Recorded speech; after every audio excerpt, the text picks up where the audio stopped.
We are in a pandemic, the first of our generation. Many people have died, many people are dying, many have lost their jobs, their sources of income, their sources of security. Many have lost their friends, families have been broken, and above all, our human rights are limited.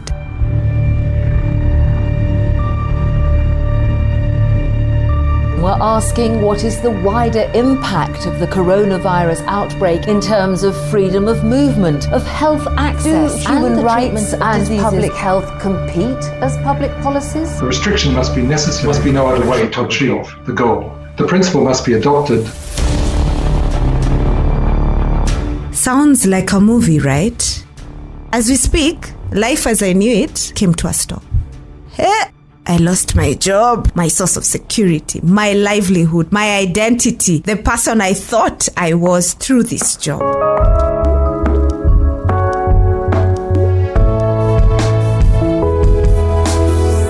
So let me take you back to where it all began.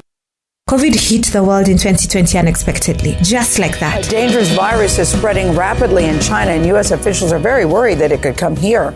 China has more than 200 confirmed cases of coronavirus, it's called. We begin with the major new developments in China's coronavirus outbreak.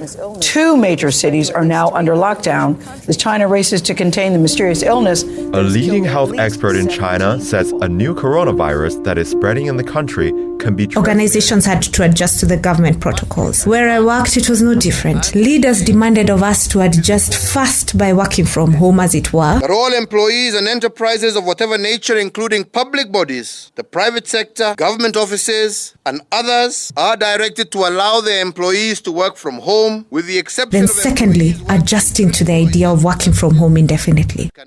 Before reviewing the business in line with the global happenings, companies were not spending, and given that we were a tech company and not an essential service, then our main clients were shut down, and hence impacting our business. We didn't have any source of revenues coming in.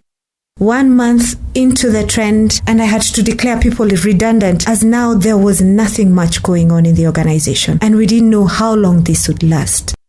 The idea of letting people go as a people manager was stressful. Just explaining to them why the company had to let them go, and yet no hope or promise of them getting anything into the future, as many organizations were not hiring at that time. Sure, it was devastating having to answer the question of, why me? What have I done to deserve this? How will I pay my bills? What will I do next? It was such a hard time. New normal, they said. New normal. Months ago, the Ministry of Health made a statement that may well have been something of a prophecy. Dr. Mercy Mwangangi, who first told us that something we now know now, she said the novel coronavirus was going to be with us for a long time. Not be afraid. Let me repeat that. Effective today. Where was this new normal manual? Where was this new normal script? Because, what? This is not what I've ever imagined in my career. Then a few months passed, and my day to be let go also reached. I too was called and given the speech that I had been giving out to others. Had I seen it coming? Yes. But I wished I would wake up from this horror movie with each waking day. It was day 1 of staying home without working. No emails, no phone calls, no online meetings, nothing. Absolute silence. Okay, I thought to myself, assume you're on leave, Mercy. Let me unwind, sleep, Netflix and chill. 1 week, 2 weeks, 1 month. And that monthly bank SMS notification didn't hit my phone on the 25th of the month. Then truly, reality dawned on me.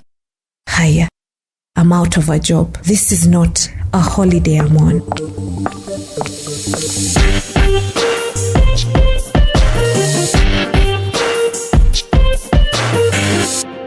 Let me take you back. As I was leaving and sending out my handover notes to clients that I was in contact with, one of the lady execs in an insurance firm called me to give me advice that I ought to embrace what happened and allow myself to go through the motions even as I find myself.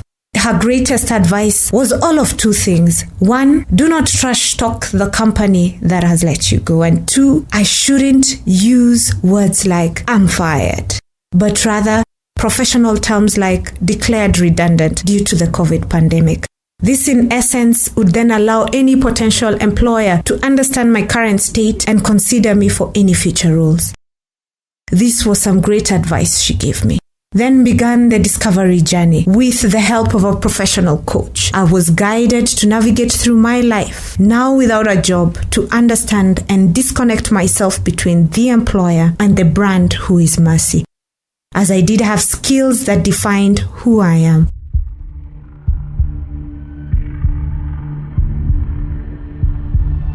Well, this journey was one of unpacking, one of learning to unlearn, and indeed to embrace the new normal, which was Mercy without a job and bills to pay.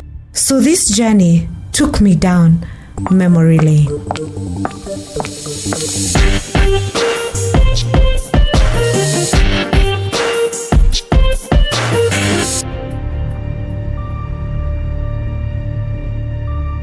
What do I want you to take out of this? Imagine you're in one of those bad dreams. And now in this bad dream, you're not waking up from it. And every time you go back to sleep, it's the same bad dream. And sometimes this bad dream just keeps getting... wake me up from this dream. In life, you can have it all going well. Your family, your friends, career, business. Then one day, boom. There's an unexpected shift, a change. Suddenly, you feel like the carpet underneath your feet has been lifted up from under you. Then what? Is it your fault? Sometimes, no doubt, it could be. But most times, it is not. Bad things do happen to good people. So what do? Abraham Lincoln once said, I am not concerned that you have fallen. I am concerned that you arise. What is your fall? Is it financial, emotional? Have you messed up in a relationship really badly? Spiritually, you no longer see that God is in your situation. And you even wonder, is He really there? It takes courage to arise. It takes courage to look at yourself and admit your situation, and then take steps towards rebuilding that which was broken. Where do I start? You might be asking. Look around you. What problem can you solve in your society or neighborhood? What small business can you start? For example, buying and reselling at a profit. Start small, then stay at it, and it will grow. During this pandemic, many people have begun different hustles. Cooking while at home and delivering, online exercise techniques, cleaning services, you name it. Be creative and arise.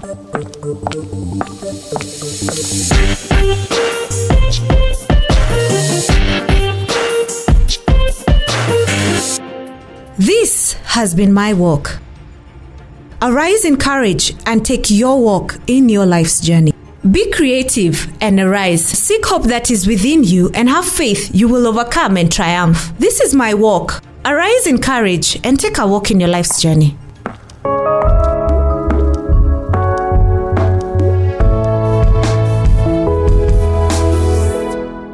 Join me in the next episode of The Walk with me, Mercy Munyange.